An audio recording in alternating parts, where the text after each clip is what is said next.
Bénis ta parole, bouleverse nos vies, ici et partout dans le monde. Atteins ton but et ton plan. Dirige toutes choses, Saint-Esprit. Au nom de Jésus-Christ. Amen.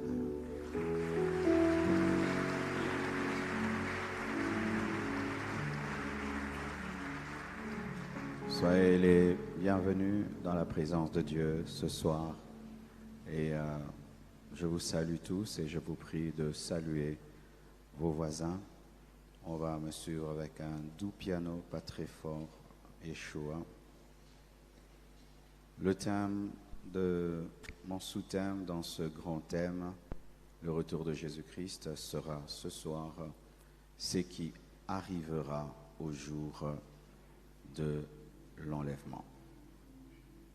Nous allons lire trois portions de la Bible. Tout d'abord dans Matthieu 24, versets 40 à 44.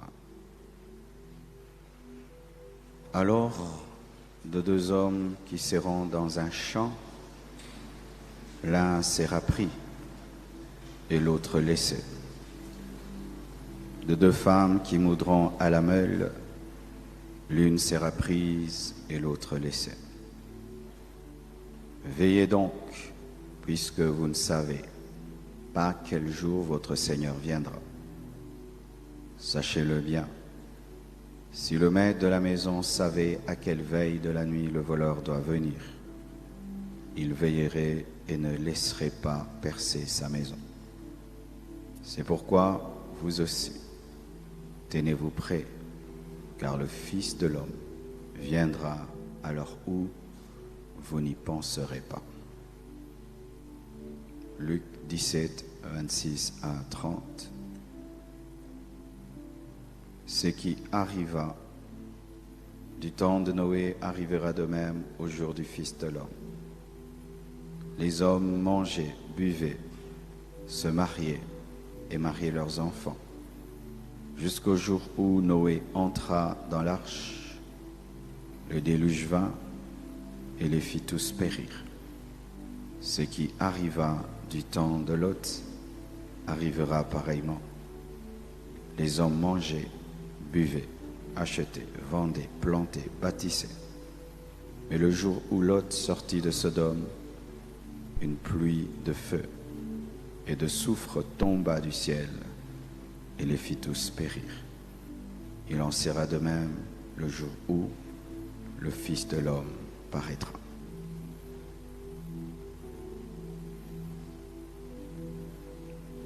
Jean 26 à 8.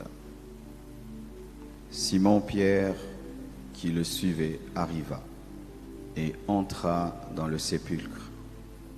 Il vit les bandes qui étaient à terre et le linge qu'on avait mis sur la tête de Jésus, non pas avec des bandes, mais plié dans un lieu à part. Alors l'autre disciple qui était arrivé le premier au sépulcre entra aussi, et il vit et crut. Nous terminons avec Apocalypse 24, verset 4.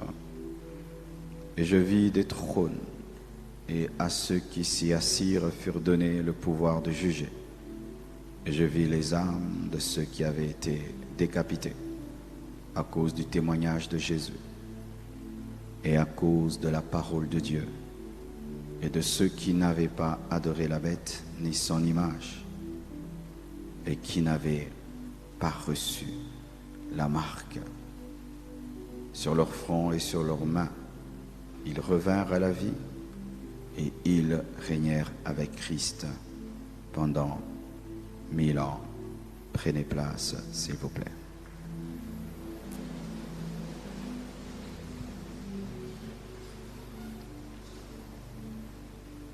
Ce qui arrivera au jour de l'enlèvement.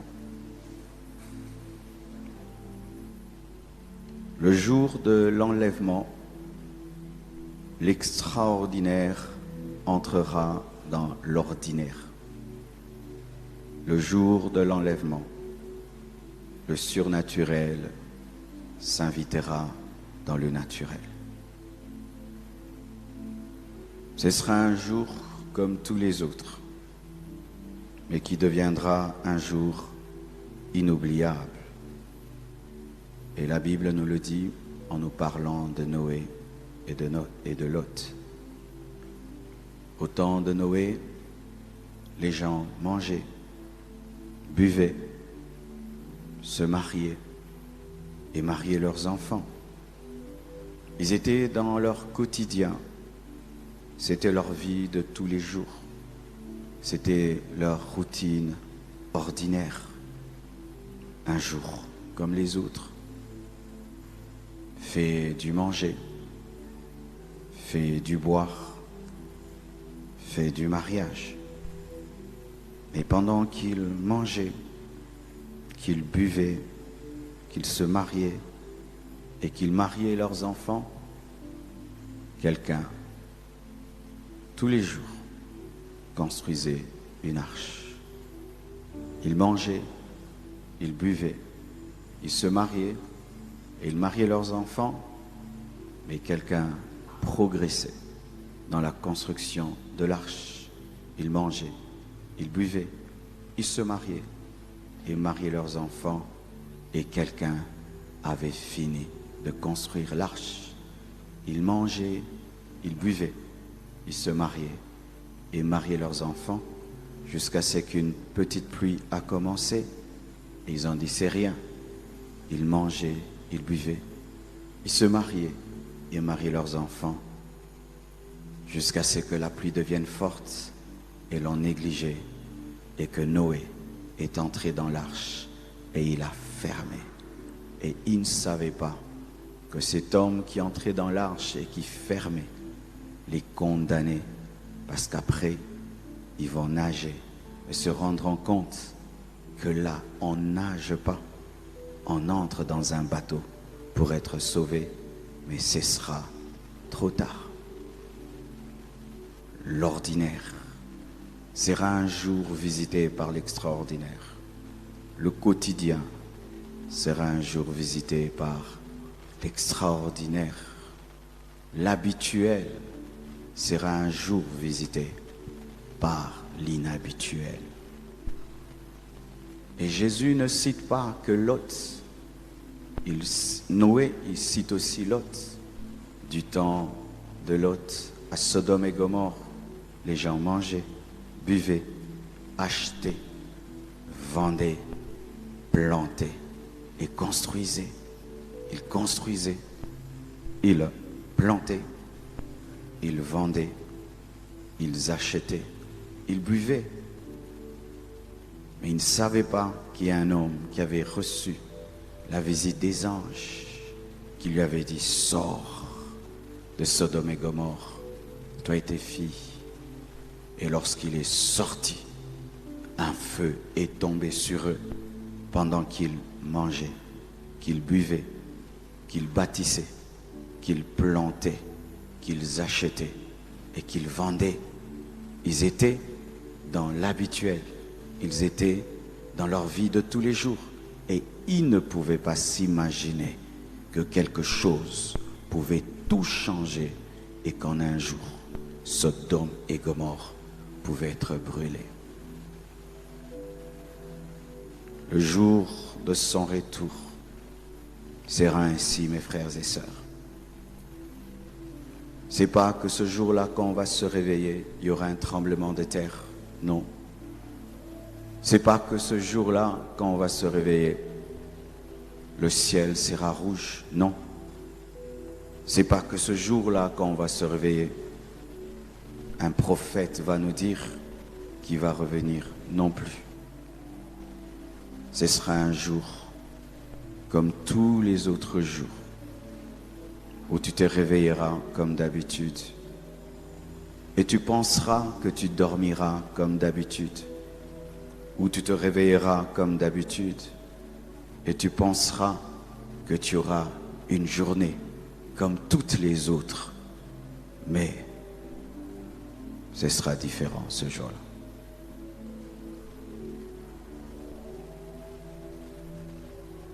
Et Lorsque Jésus-Christ parle, il parle de ceux qui seront au champ. On dit de deux hommes qui seront dans un champ, l'un sera pris et l'autre laissé. De deux femmes qui seront à la meule, l'une sera prise et l'autre laissée. Jésus parle du travail, que l'enlèvement va arrêter le travail. L'enlèvement va arrêter la meule. L'enlèvement va arrêter ceux qui travaillent au champ. Parce que si ensemble vous êtes en train de travailler au champ et que ton voisin disparaît, eh bien tu vas t'arrêter pour le chercher et comprendre qu'est-ce qui lui est arrivé.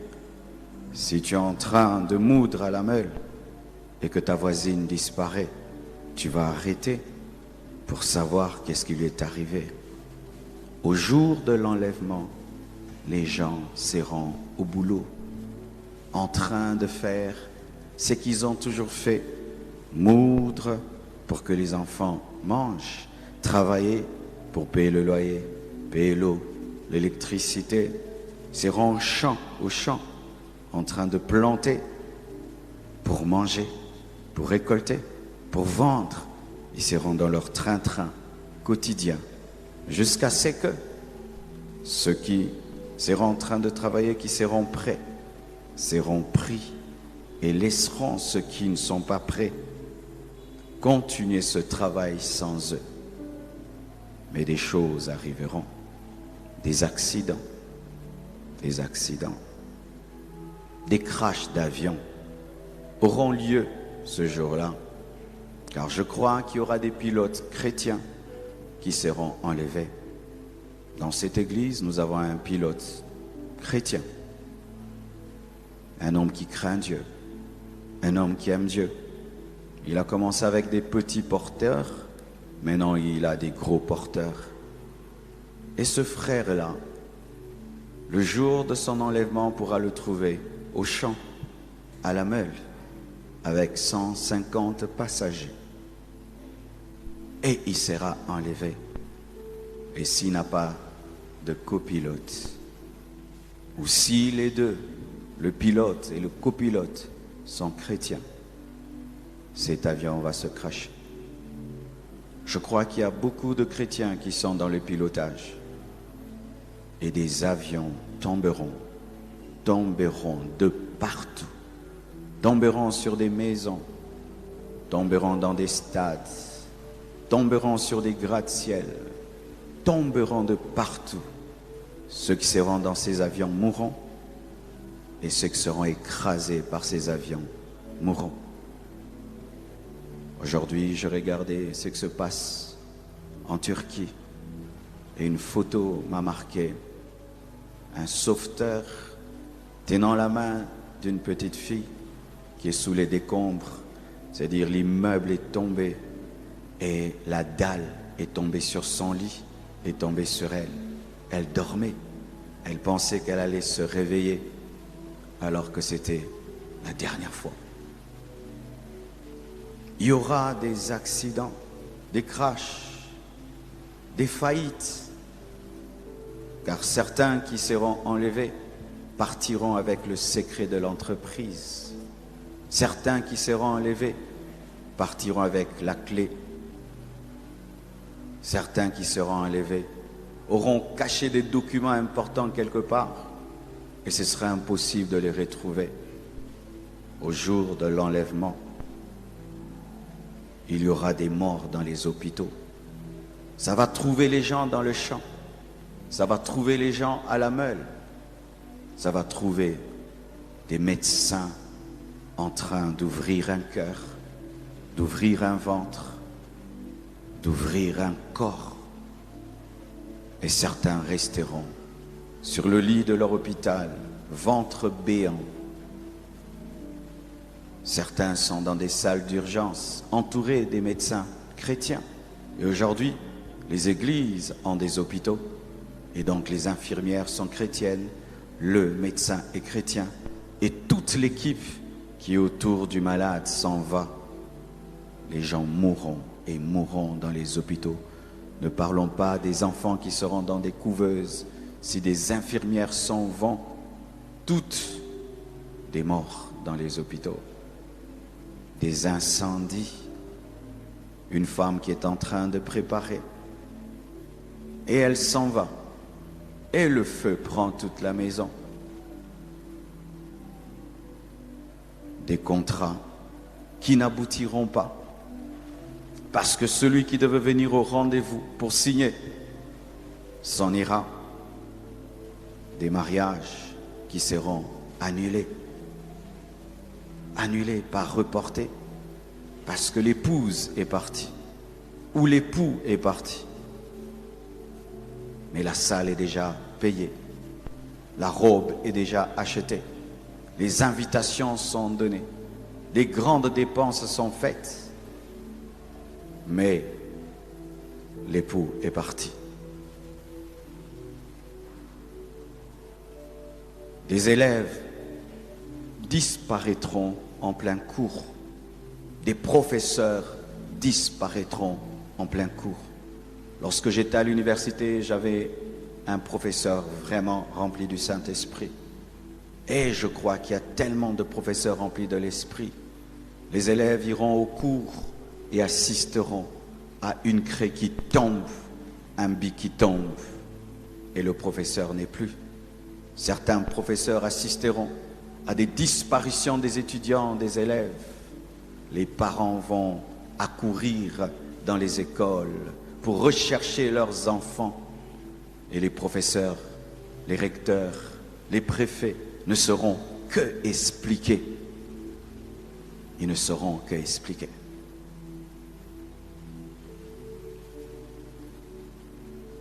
Les enfants rentreront pleurant à la maison parce que leur voisin de classe a disparu. Ils rentreront en disant « Maman, mon voisin a disparu pendant qu'on avait cours de français. » C'est ça que le monde vivra ce jour-là. C'est ce qui arrivera. Dans le champ et à la mêle, Jésus a dit qu'il y aura des disparitions. Des collègues de travail verront l'un partir et l'autre rester. Des malades disparaîtront des hôpitaux. Des motocyclistes disparaîtront avec leurs clients. Que des accidents. Des accidents, des embouteillages monstres. Imaginez ce qui nous arrive ici. Il suffit seulement que 2 voitures s'arrêtent pour qu'on ait un embouteillage. Imaginez 100 000 chauffeurs qui disparaissent. Quel embouteillage! Il y a des gens qui rentreront chez eux le lendemain, tellement qu'il n'y a pas où aller. Imaginez des embouteillages à gauche, des avions qui tombent à droite, de tous côtés.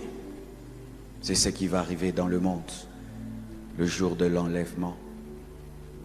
Ce sera un jour comme tous les autres, mais qui finira bizarrement. Les taximens disparaîtront, laissant la voiture aller vers un ravin. Des morts et beaucoup de morts.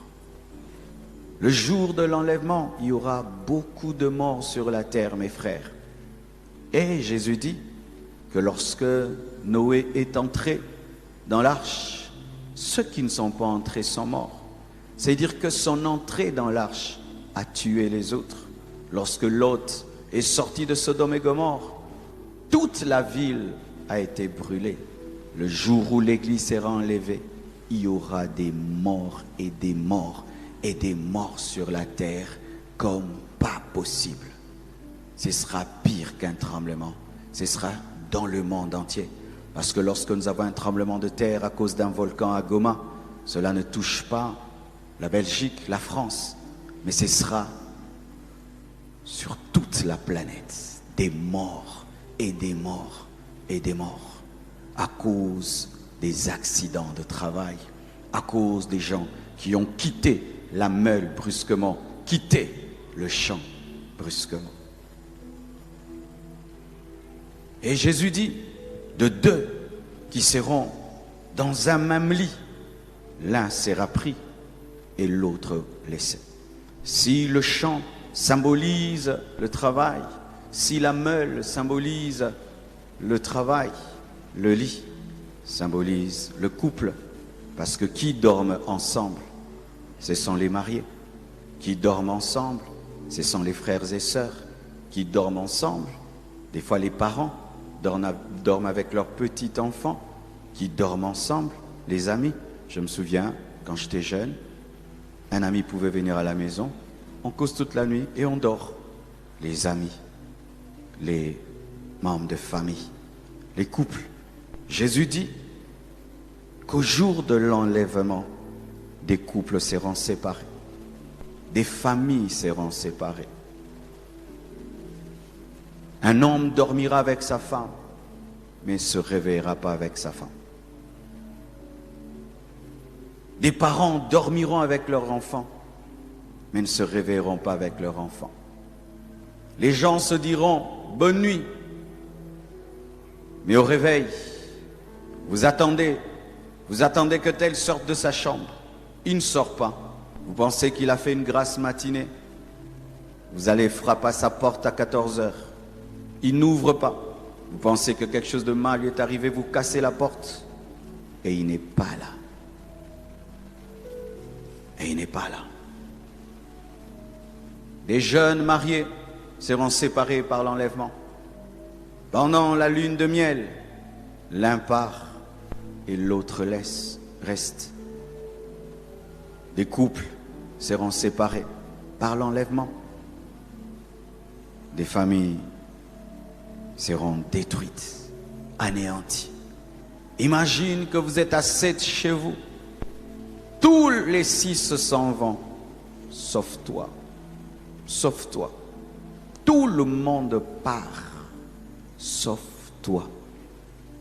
Sur le plan psychologique, tu seras dans quel état?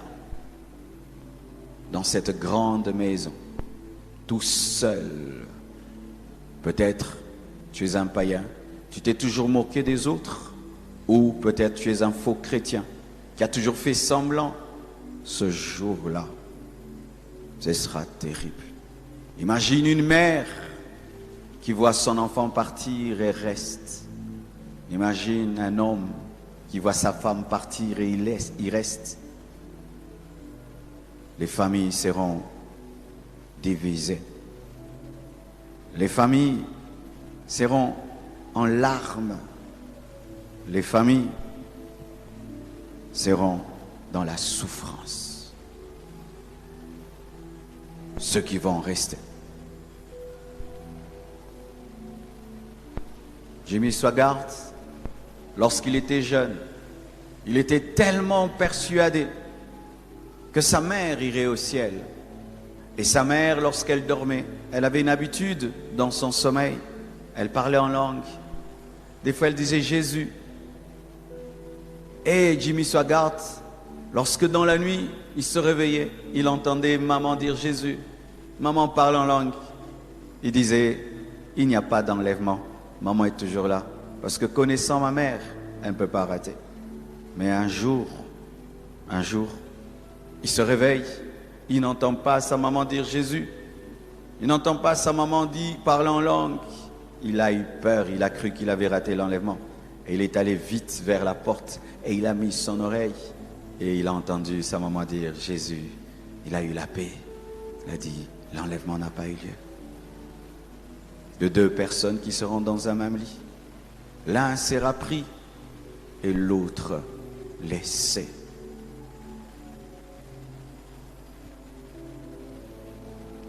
Et la Bible parle de la maison. Le maître de la maison qui doit veiller. Parce qu'il ne sait pas quand est-ce que le voleur voudra percer la maison. La maison, c'est l'église. La maison, c'est le ministère. La maison, c'est l'église locale.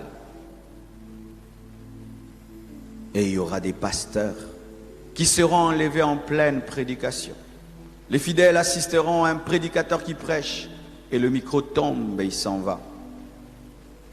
On verra des choristes chanter, le micro tombe et ils disparaissent. Mais on verra aussi des pasteurs qui sont restés parce qu'ils ont prêché, mais sans avoir la vie de Dieu. On verra des serviteurs de Dieu aller au culte, mais ils arrivent, c'est la moitié de l'église qui est là. Des communautés entières resteront parce qu'elles étaient dans une fausse doctrine. Des leaders des grandes communautés resteront parce que depuis toujours, ils ont été séparés de Dieu. Imaginez des enfants qui vont à l'église et disparaissent. Les parents entendent le premier culte. Ils ne viennent pas, ils se disent deuxième, troisième. Plein de parents seront aux portes des églises en train d'attendre leurs enfants qui doivent sortir de l'écodime.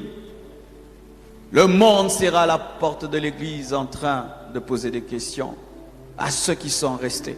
Expliquez-nous qu'est-ce qui est arrivé. C'est ce qui arrivera ce jour-là. Dans certaines églises, il n'y aura qu'une personne qui sera enlevée. Dans d'autres, ce sera la moitié qui sera enlevée. Mais quel effroi, quel effroi, surtout dans l'église. Les païens prendront du temps pour comprendre ce qui est arrivé, mais les chrétiens comprendront à l'instant même ce qu'ils ont raté. Des cultes se changeront en deuil. Des cultes se changeront en deuil. Les gens pleureront comme jamais ils n'ont pleuré. Les gens regretteront de n'avoir pas été sérieux avec Dieu. Les gens regretteront d'avoir pris à la légère les avertissements de Dieu. Les gens regretteront d'avoir été des chrétiens mondains, charnels, superficiels, avec des péchés dans leur cœur. Ce jour-là, personne ne prêchera à un autre. Personne ne prêchera à un autre. Ce sera évident et clair. Ceux qui resteront diront, nous avons été des aventuriers. Nous n'avons pas été sérieux. Ce sera ce jour-là la preuve de la vraie spiritualité de chacun. Ce sera la preuve de la vraie spiritualité de chacun.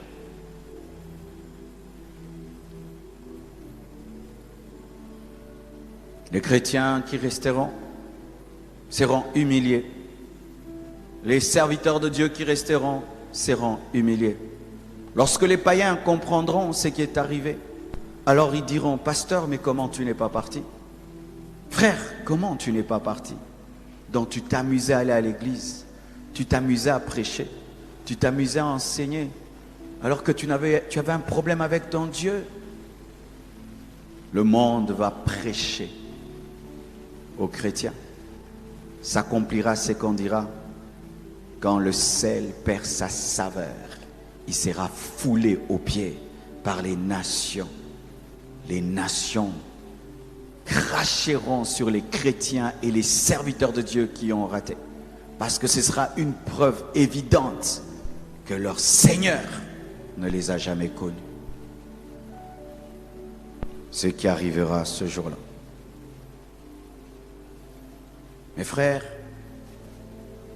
lorsque nous lisons Jean 20, versets 6 à 8, nous voyons que lorsque Jésus-Christ est ressuscité, il a laissé ses vêtements. Les vêtements qu'on lui a donnés lorsqu'on l'a enterré. Il n'est pas ressuscité avec. La Bible dit, Simon-Pierre, qui le suivait, arriva et entra dans le sépulcre. Il vit les bandes qui étaient à terre.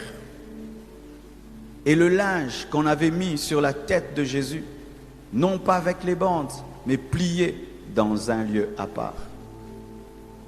Sur le monde entier, sur la surface du monde entier, il y aura des vêtements et des vêtements et des vêtements, des linges et des bandes, des linges et des bandes, des vêtements, comme Jésus a laissé ses linges et ses bandes. Quand on est allé là où on a enterré Jésus, on a reconnu la résurrection au travers des linges Et c'est quand le disciple a vu qu'il a cru. Élie aussi, quand il est monté, il a laissé son manteau. Il y aura des vêtements partout. Parce que ce vêtement, il peut aller au ciel. Dieu te revêtira d'un autre habit. Il y aura des parents qui tiendront les vêtements de leurs enfants.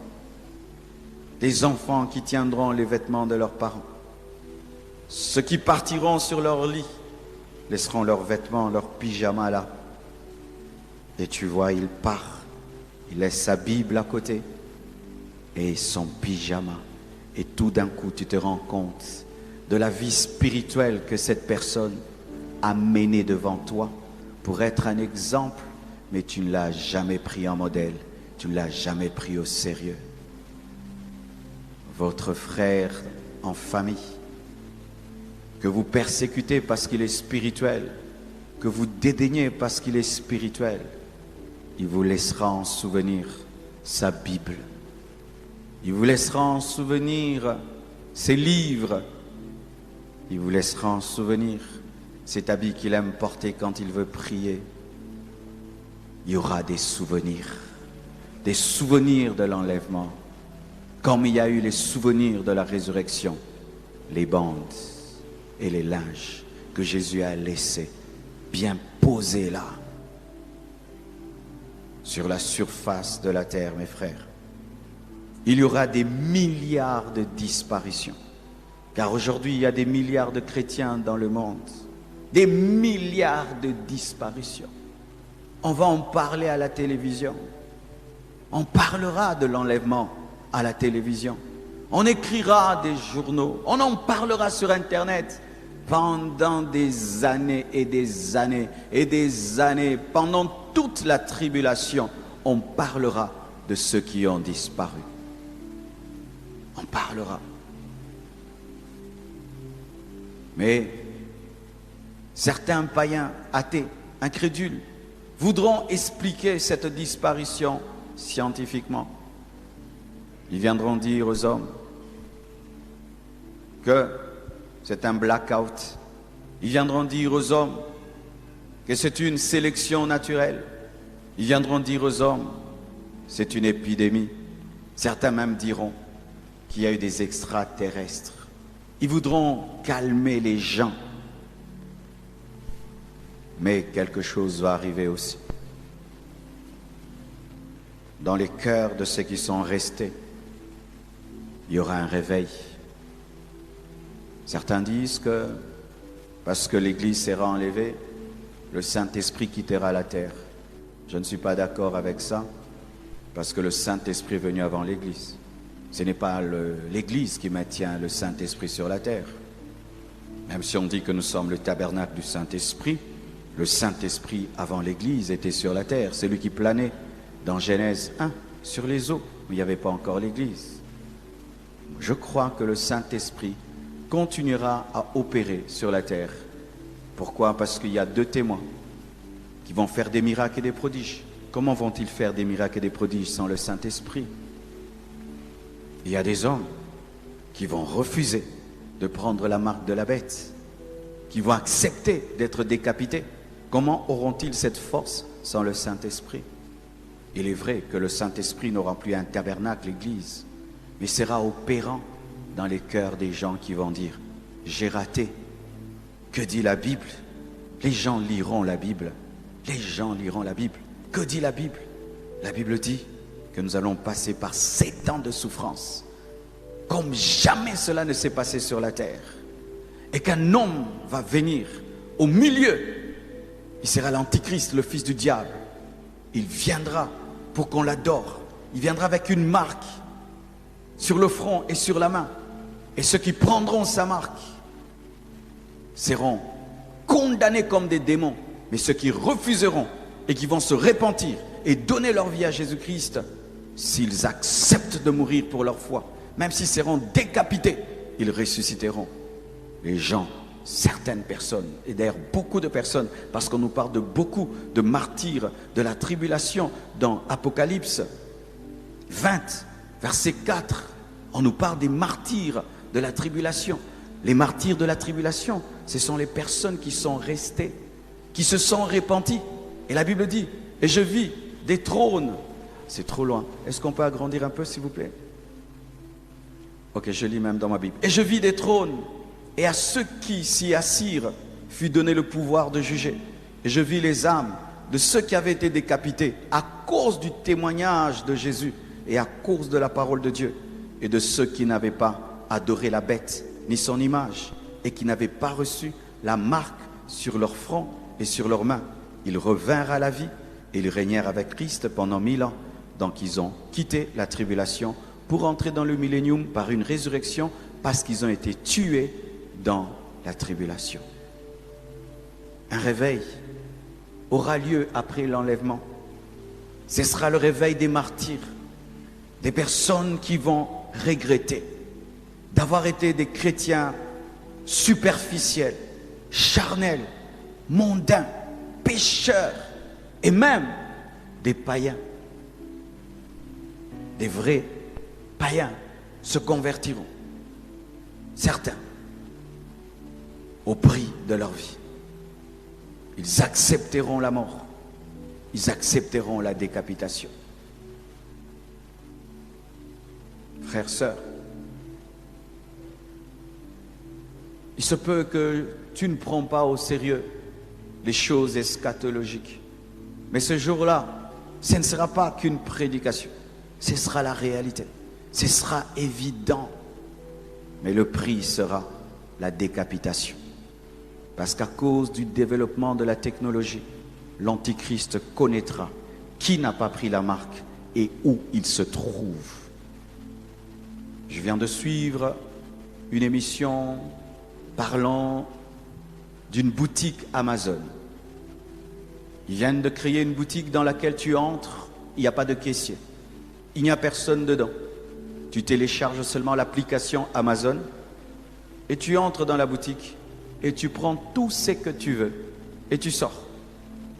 Et quand tu sors, automatiquement, on débite ton compte directement. Ils savent que tu étais dans la boutique, ils savent que tu as pris des biscuits, que tu as pris du pain, et du coup, on enlève de l'argent dans ton compte à cause de l'application Amazon.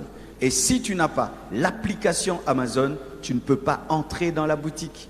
Ils sont en train de tester la marque de la bête.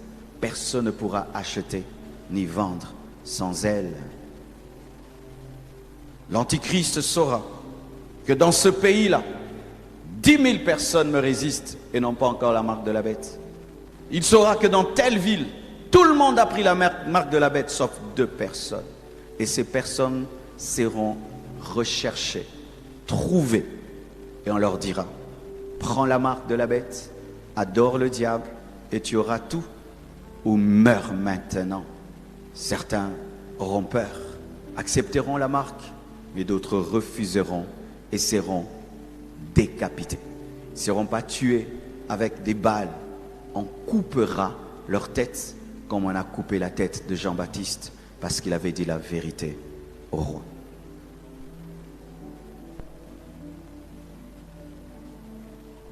Mes frères et sœurs, c'est ce qui va arriver ce jour-là. La culpabilité d'être resté sera parmi les grandes souffrances, le regret, le remords, la honte. Les gens chanteront cette chanson si j'avais pris la Bible au sérieux. Si j'avais pris la Bible au sérieux. Et certains vont se suicider. Il y aura des suicides le jour de l'enlèvement. Des hommes se donneront la mort. La Bible nous dit même d'autres rechercheront la mort lorsque les douleurs frapperont la terre dans la tribulation. Des suicides, des remords, des regrets. Il y a des gens qui pleureront pendant des années et des années et des années. Qu'est-ce qui leur avait pris? Qu'est-ce qui m'avait pris? Pourquoi j'ai pas pris au sérieux? Je me souviens des fois, il y avait des professeurs bizarres à l'école. Ils nous disaient clairement, demain je vais interroger et je vais vous poser la question, tel endroit, allez, lisez Et ce sera là. Et souvent, on prenait à la légère ces professeurs, on disait, c'est pas vrai, c'est un piège. Il ne va pas nous interroger et surtout pas nous dire en avance qu'est-ce qu'il va poser comme question. Et beaucoup négligeaient et n'étudiaient pas. Mais quelques-uns le prenaient au sérieux et étudiaient. Et quand vous arrivez à l'école, il vous dit, prenez vos papiers, prenez vos bics. Oh, maître, mais je vous avais dit, mais on pensait que tu blaguais. Je ne blaguais pas. Prenez vos cahiers, prenez vos papiers et vos bics. Première question. Deuxième, pondération, 50. Et tu as un 2 sur 10, un 10 sur 10. Et quand tu regardes tes cotes, tu te souviens comment tu n'as pas pris le professeur au sérieux, comment tu as été négligent. Des remords, des pleurs, des regrets. Les gens seront spirituels en retard. Spirituels en retard. Toute cette spiritualité, cette communion que Dieu leur demandait au temps de la grâce et qu'ils lui ont refusé. Quand viendra la tribulation, ils vont être sérieux, mais au prix des souffrances.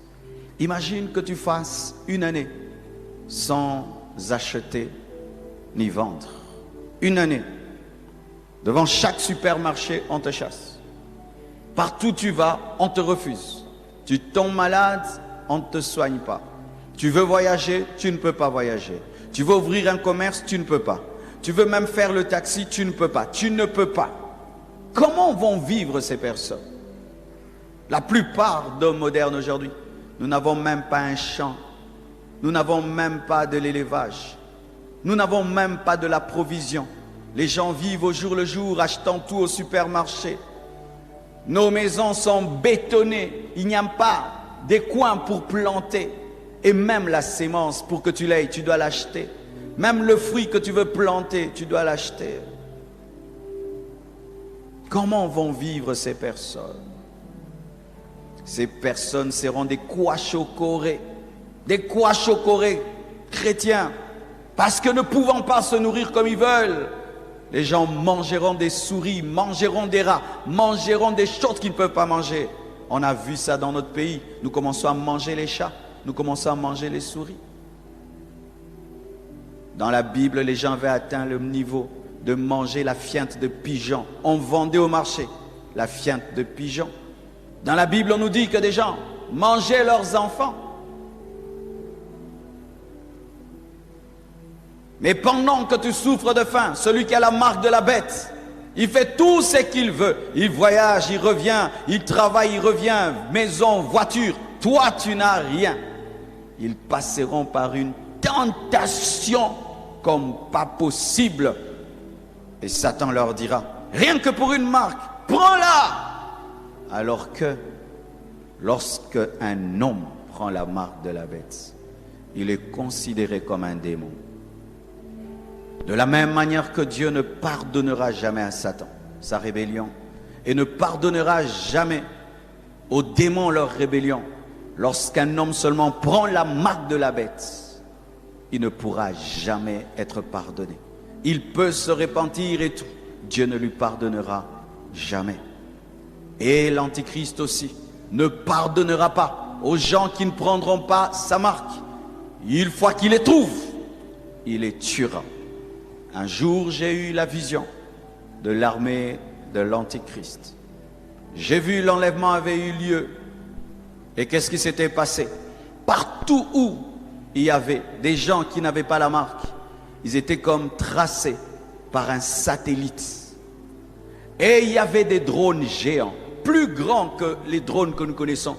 Ils étaient comme des hélicoptères, mais c'était des drones. Ils avaient une grande stabilité, même quand ils étaient proches de maisons. Et ils ne faisaient pas beaucoup de bruit. Et ils venaient au-dessus des maisons. C'était une technologie que je n'ai jamais vue. Et il y avait des militaires qui disaient, il est là, ils sont là, ils sont là. Et ils descendaient avec des fils, rapidement comme des ninjas. Ils avaient des pantalons rouges et ils avaient des vestes bleues. C'était une armée ordonnée, surentraînée, performante. Et ils descendaient dans les maisons et attrapaient tous ceux qui n'avaient pas la marque de la bête.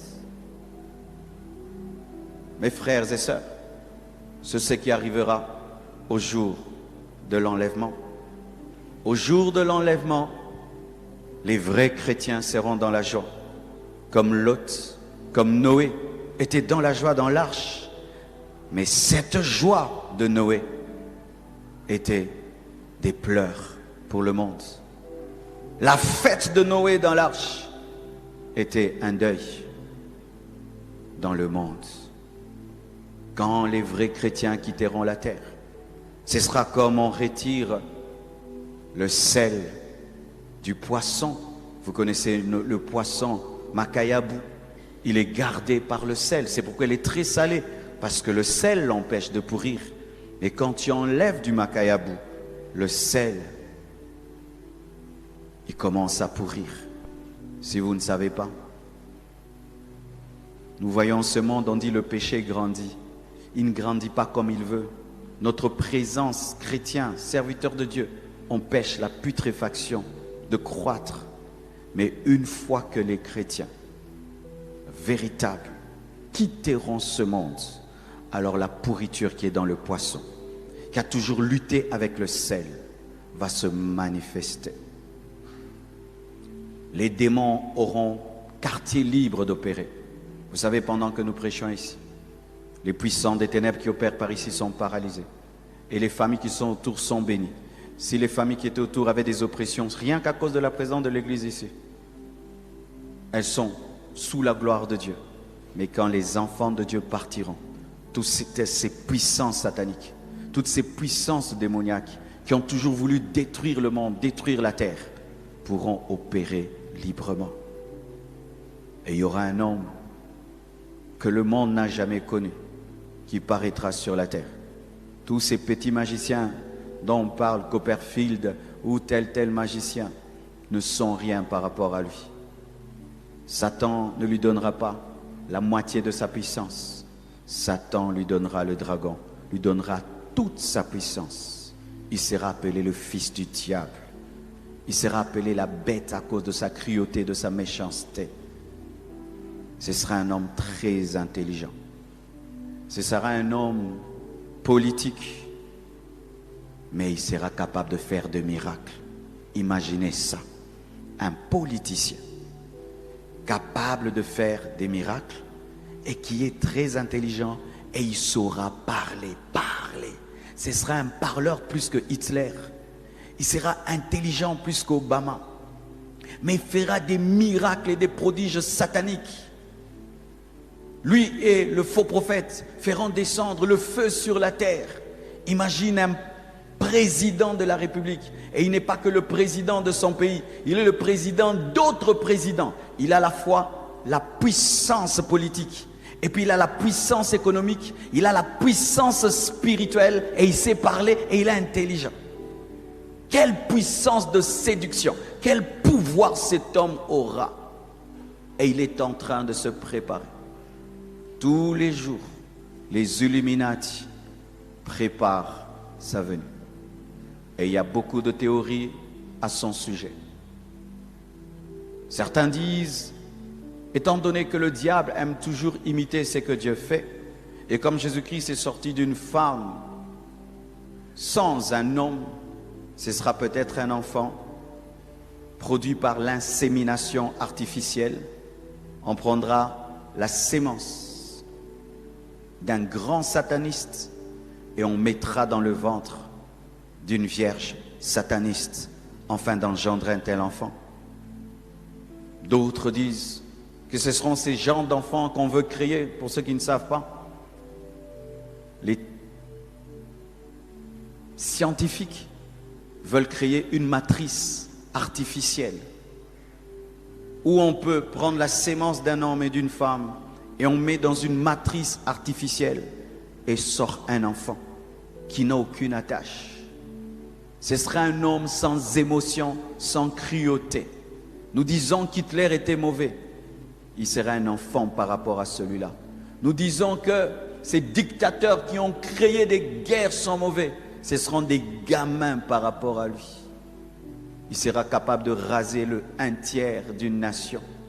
Il sera capable de tuer des milliards d'hommes seulement parce qu'on ne l'a pas adoré. Seulement parce qu'on ne l'a pas adoré.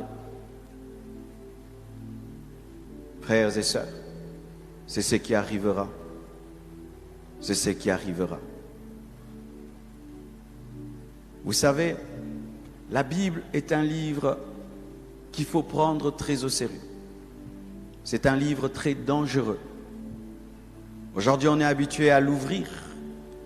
Mais rappelez-vous des années avant, ce n'est pas tout le monde qui ouvrait la Bible. Et c'est même pas tout le monde qui lisait l'Apocalypse, vous savez. Il fut un temps, seuls les prêtres lisaient la Bible. Mais à force de la voir dans nos mains, à force d'écouter, nous sommes habitués, nous sommes blasés. C'est très dangereux.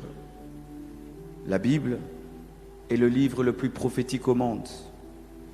Et la Bible a annoncé des événements qui se sont accomplis. La Bible a annoncé des années en avance qu'une vierge allait enfanter. La Bible a annoncé des années en avance que celui qui mange avec Jésus-Christ, c'est celui qui allait le trahir, Judas. La Bible a annoncé des années en avance la sortie d'Israël de l'Égypte. La Bible a annoncé des années en avance la Pentecôte. La Bible a annoncé des années en avance ce monde que nous sommes en train de vivre. Imaginez le prophète Jean qui, dans Apocalypse, décrit notre temps. Quelle perception spirituelle et prophétique. Si la mort de Jésus-Christ s'est accomplie, si sa naissance s'est accomplie, si sa résurrection s'est accomplie, si la venue du Saint-Esprit s'est accomplie, l'enlèvement également s'accomplira. La tribulation également s'accomplira.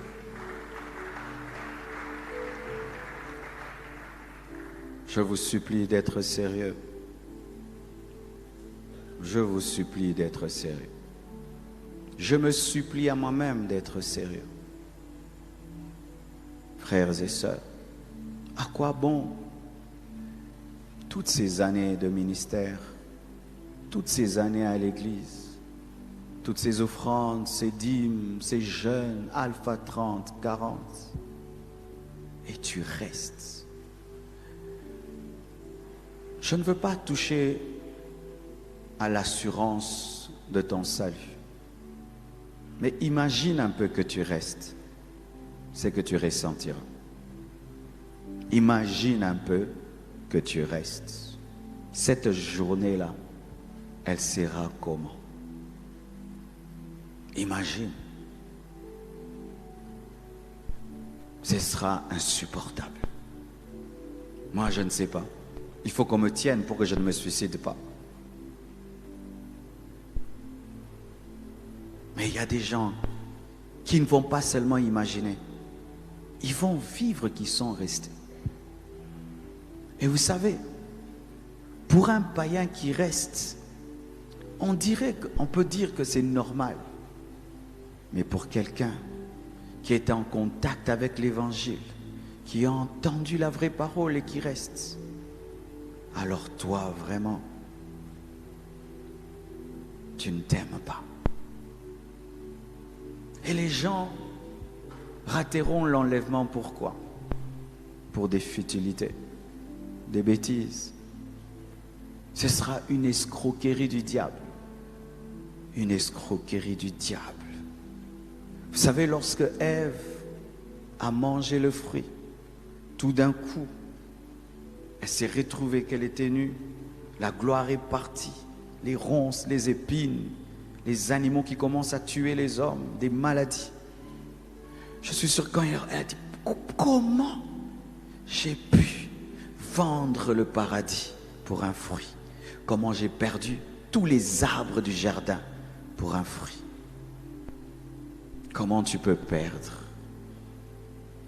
ce retour glorieux et te retrouver dans la tribulation pour si peu?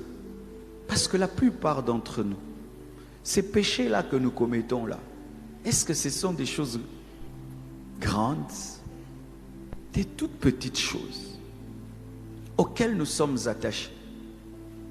et que nous refusons d'abandonner, mais qui vont causer une catastrophe. Parce que là, frères et sœurs, si on parle des martyrs de la tribulation, mais vous devez savoir que la plupart des gens vont prendre la marque de la bête. Vous savez, je crois, une entreprise ou une discothèque, ils ont dit, on est fatigué de vous donner des cartes de membres, venez, on vous met des puces, et puis tu n'auras plus besoin de renouveler. On pose la question à quelqu'un et dit, j'aime bien, c'est plus pratique. Et vous savez, aujourd'hui, nous sommes dans la mode. Tout ce qui est à la mode, les gens suivent. Et la marque de la bête sera à la mode. La marque de la bête sera à la mode. On ne va pas la présenter seulement pour dire adorer Satan. Non.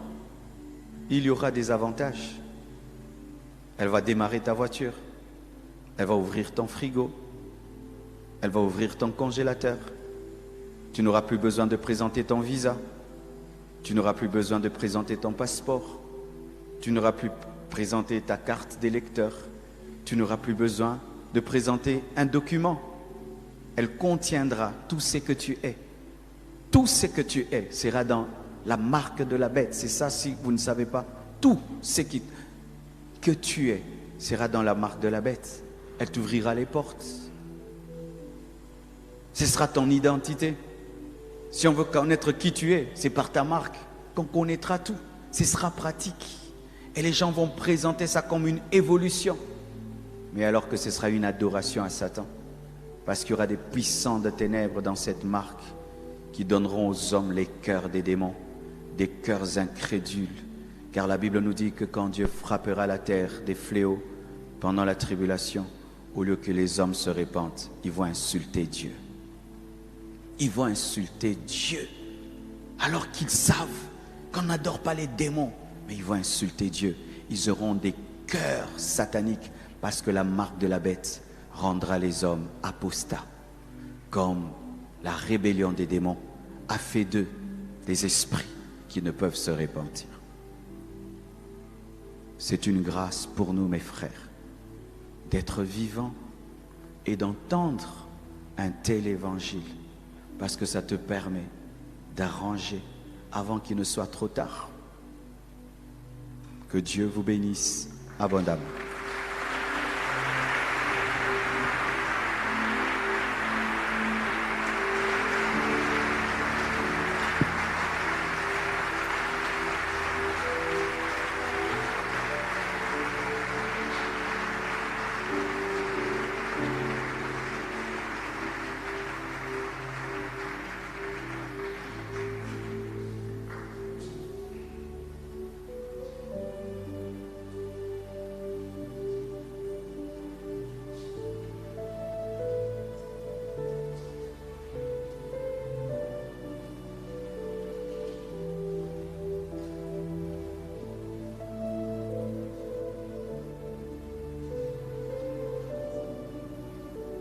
J'irai là-bas parmi les anges, près d'Emmanuel.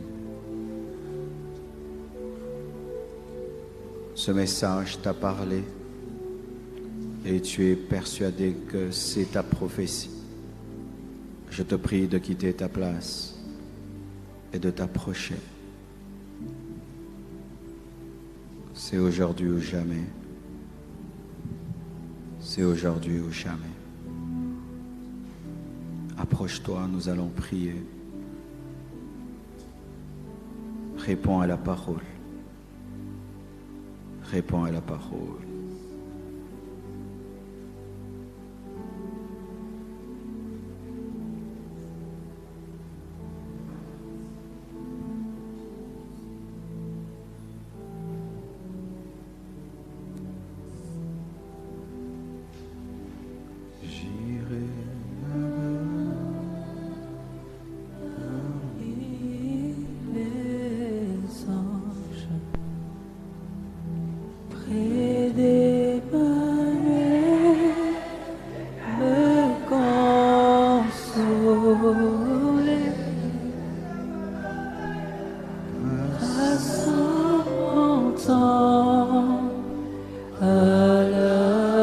Doucement, chorale, doucement, doucement, doucement. Dire à Jésus un grand merci. J'irai là-bas parmi les anges, près de ma mère, les consoler.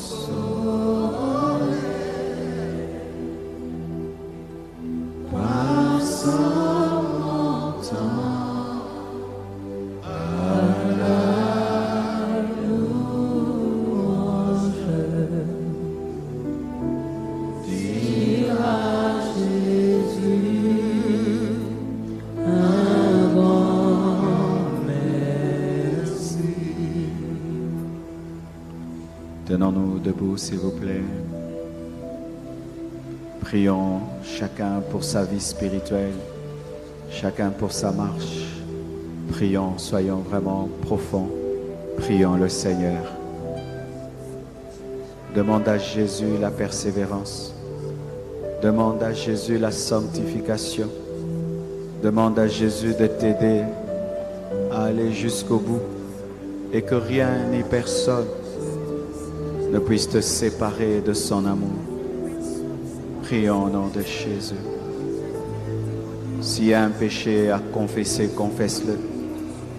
S'il y a une repentance à faire, fais-la. S'il y a une relation à briser, brise-la. S'il y a un renoncement à faire, fais-le. Et je te supplie, ne reste pas comme tu es. Le Saint-Esprit est ici. Le Saint-Esprit est ici. Le Saint-Esprit. Et derrière ce message, le Saint-Esprit. Et derrière cette parole, le Saint-Esprit. Le Saint-Esprit est ici. Karabaleshanderebaya. Le Saint-Esprit est à l'œuvre.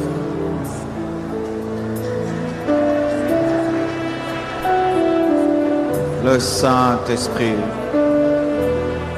Korelebeshaya. Saint-Esprit parle à l'Église. Saint-Esprit parle à l'Église. Saint-Esprit parle à l'Église. Saint-Esprit réveille l'Église pour l'enlèvement. Saint-Esprit. Oh les Braya. Il agit parmi nous, le Saint-Esprit. Il agit parmi nous, le Saint-Esprit, pour intensifier l'impact de la parole dans nos cœurs. Il agit, il agit, il agit.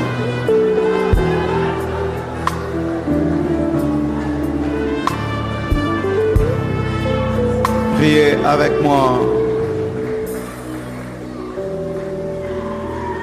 Dis, Seigneur Jésus, merci de m'avoir parlé. Merci pour ton amour au travers de ce message. Je me répands de tous mes péchés. Je t'invite dans ma vie comme mon Seigneur et mon Sauveur personnel. Je décide de prendre ta parole au sérieux. J'arrête les blagues dans la vie chrétienne. J'arrête les aventures dans la vie chrétienne. Saint-Esprit. Saint-Esprit. Saint-Esprit. Aide-moi. Remplis-moi Aide-moi. Remplis-moi. Remplis-moi. Guide-moi jusqu'à l'enlèvement. Fortifie-moi. Fais-moi grandir jusqu'à l'enlèvement. Toute l'Église, levez les mains. Dites avec moi, Saint-Esprit, je ne peux rien sans toi. Prépare-moi l'enlèvement.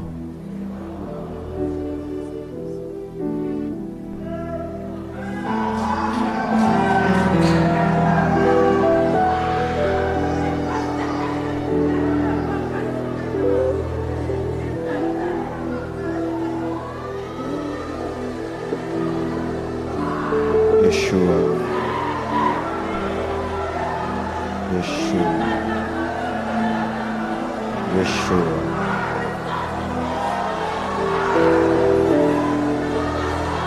Que ceux qui parlent en langue, il y a un réveil ici. Laisse-toi emporter. Je vois une vague. Je suis en train de voir une vague. Une tempête de l'esprit qui vient de ma gauche vers ma droite. Yes. Oui, Saint-Esprit. Oui, Saint-Esprit. Oui, Saint-Esprit. Oui, Saint-Esprit. Oui, Saint-Esprit. Oui, Saint-Esprit. Fais ce que tu veux cette nuit.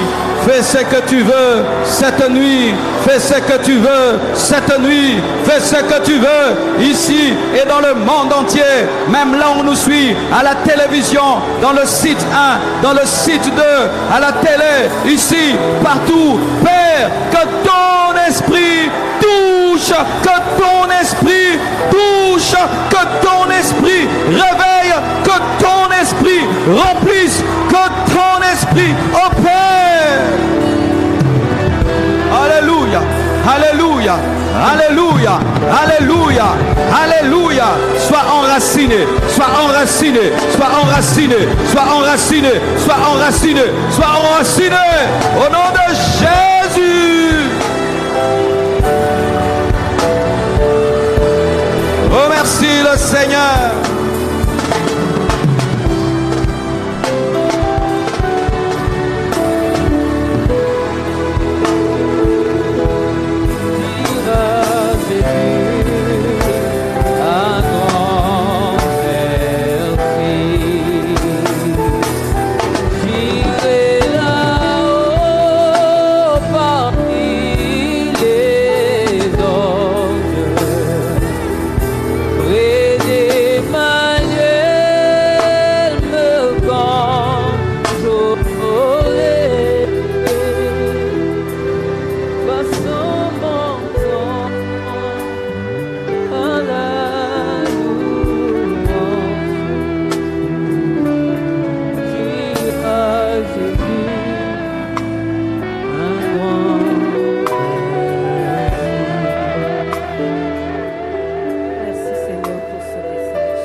Notre Dieu, que plus que jamais, nous ayons conscience de l'enlèvement.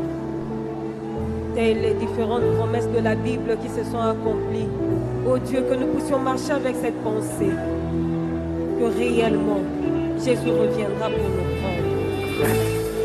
Merci Seigneur. Merci Seigneur. Merci Seigneur. Nous acclamons Jésus pour cette parole.